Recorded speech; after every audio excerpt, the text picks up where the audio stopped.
جنید بغدادی رحمۃ اللہ علیہ کے زمانے میں ایک آدمی تھا جو مشہور ڈاکو تھا، اور وہ اپنی اس بری عادت سے باز نہیں آتا تھا۔ کتاب میں لکھا ہے کہ اس کو 16,000 درے لگ چکے تھے، کبھی 100، کبھی 200، کبھی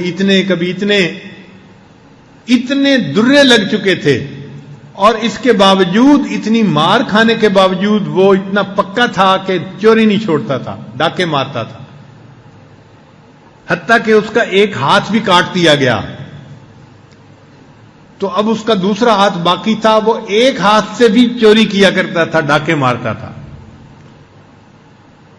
لوگوں کے اوپر اس کی ہیبت بیٹھی ہوئی تھی، اس کا نام سن لیتے تھے تو لوگ کانپنے لگ جاتے تھے کہ ہم تو اس کے سامنے بھی نہیں جانا چاہتے، اس کی شکل بھی نہیں دیکھنا چاہتے۔ وہ ڈاکو ایک مرتبہ جنید بغدادی رحمۃ اللہ کے گھر پہ آ گیا رات کے وقت۔ جنید بغدادی رحمۃ اللہ نے کچھ کپڑے اور ایسی چیز کوئی منگائی تھی رزق حلال تجارت کی نیت سے، تو گھر میں پڑے ہوئے تھے۔ وہ جب گھر میں دیوار کود کے آ گیا تو اس نے سوچا کہ چلو میں یہ 2-3 گٹھڑیاں اٹھا کے لے جاتا ہوں۔ اب اس نے گٹھڑی تو باندھ لی، لیکن ہاتھ ایک تھا، اس کو اٹھا کے لے جانا اس کو مشکل نظر آتا تھا۔ تو وہ ڈاکو انتظار میں تھا کہ مجھے کوئی ہیلپر ملے اور یہ گٹھڑیاں میں اٹھا کے اپنی جگہ پہ لے کے جاؤں۔ اتنے میں جنید بغدادی رحمۃ اللہ تہجد کے لیے اٹھے اور وہ اپنے گھر کے صحن میں آئے، تو ڈاکو نے ان کو دیکھا، تو ڈاکو سمجھا کہ یہ اس گھر کا کوئی نوکر ہے اور یہ اٹھ کے آ گیا ہے۔ تو ڈاکو نے اس کو بڑی سخت آواز میں کہا، ادھر آؤ اور یہ گٹھڑی اٹھا کے میرے سر پہ رکھو۔ تو جیسے اس نے روب سے کہا تو وہ بندہ آ گیا اور اس نے آ کے اس کو گٹھڑی اٹھا کے سر پہ رکھنے میں مدد کی۔ تو ڈاکو سمجھ گیا کہ میں جو کہہ رہا ہوں یہ میری بات مان رہا ہے، تو میں اپنے سر پہ کیوں گٹھڑی رکھوں، اسی کے سر پہ رکھوں۔ تو پھر اس نے کہا نہیں میرے سر پہ مت رکھو، تم اس کو اپنے سر پہ اٹھاؤ۔ تو جنید بغدادی اس کے لیے بھی تیار، اس نے اپنے ایک ہاتھ سے مدد کی اور گٹھڑی اٹھا کے جنید بغدادی کے سر پہ رکھ دی، اور اس کو کہنے لگا کہ جلدی چلو، اسے تم نے میرے گھر تک پہنچانا ہے، اور فجر کا وقت ہونے میں کم وقت ہے، لہذا جلدی چلو، اگر تم نے دیر کی چلنے میں تو میں پیچھے سے تمہیں ڈنڈا لگاؤں گا۔ اب جنید بغدادی اپنا مال اپنے سر پہ رکھا ہوا ہے اور اس کے گھر کی طرف جا رہے ہیں۔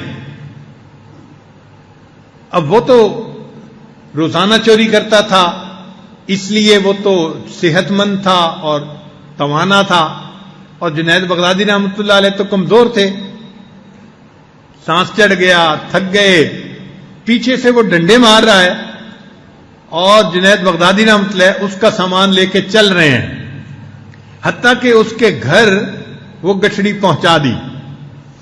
جب گٹھڑی گھر پہنچ گئی تو ڈاکو کو تسلی ہو گئی کہ آج میں نے کچھ نہ کچھ مال چوری کر لیا۔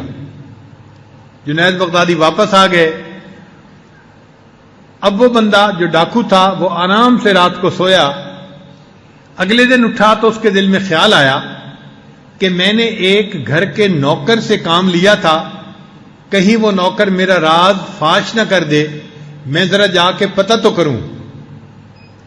تو اس نے سوچا میں جاتا ہوں اور اس گھر کے قریب جا کے دیکھوں گا، اگر تو وہاں لوگ زیادہ ہوں گے تو مجھے پتہ چل جائے گا کہ یہ تفتیش کر رہے ہیں چور کے بارے میں، اور اگر خاموشی ہوگی تو مجھے پتہ چل جائے گا کہ اس نوکر نے میرا راز فاش نہیں کیا۔ چنانچہ وہ چلتا چلتا جنید بغدادی کے گھر کے قریب آیا۔ وہاں آ کے اس نے دیکھا کہ لوگ قطار میں آ رہے ہیں اور اس گھر میں داخل ہو رہے ہیں، اور آنے والے سارے لوگ وہ ہیں جن کے چہروں پہ نور نظر آتا ہے، جن کے چہروں پہ سنت نبوی نظر آتی ہے، اور جن کے چہروں پہ نیکی نظر آتی ہے۔ وہ بڑا حیران ہوا۔ اس نے ایک بندے سے پوچھا آپ لوگ کہاں جا رہے ہیں؟ اس نے کہا تمہیں پتہ نہیں، یہ گھر ایک بہت بڑے شیخ کا گھر ہے، اس نے کہا اچھا کیا اس شیخ کو میں دیکھ سکتا ہوں؟ اس نے کہا ہاں دیکھ سکتے ہو، میرے ساتھ آؤ۔ چنانچہ وہ ڈاکو اپنا ایک ہاتھ اس نے چھپا لیا کپڑے کے اندر کہ لوگوں کو پتہ نہ چل جائے کہ میرا ایک ہاتھ کٹا ہوا ہے اور میں وہ ڈاکو ہوں۔ اور وہ اس کے ساتھ چلتا چلتا اس گھر میں جب پہنچا تو اس نے کیا دیکھا کہ رات کو جس کو غلام سمجھ کے اس نے گٹری اٹھوائی تھی وہی بندہ مسند ارشاد پہ بیٹھا ہوا ہے، اور وہ وقت کے بہت بڑے شیخ جنید بغدادی رحمت اللہ علیہ تھے۔ اب ان کے چہرے پہ جو نظر پڑی نا تو دل کی دنیا بدل گئی۔ چنانچہ اس نے حضرت کی مجلس میں توبہ کی، پھر حضرت سے بیعت ہوا۔ کتابوں میں لکھا ہے کہ پھر اس کو حضرت جنید بغدادی رحمۃ اللہ نے خلافت عطا فرمائی، اور وہ اپنے وقت کا ہاتھ کٹا اتنا بڑا شیخ بن کے زندگی گزارتا رہا۔ تو ڈاکو تھا، چور تھا، اللہ والوں کی محفل میں آیا اور اللہ والوں نے اس کے دل کو بدل کے رکھ دیا۔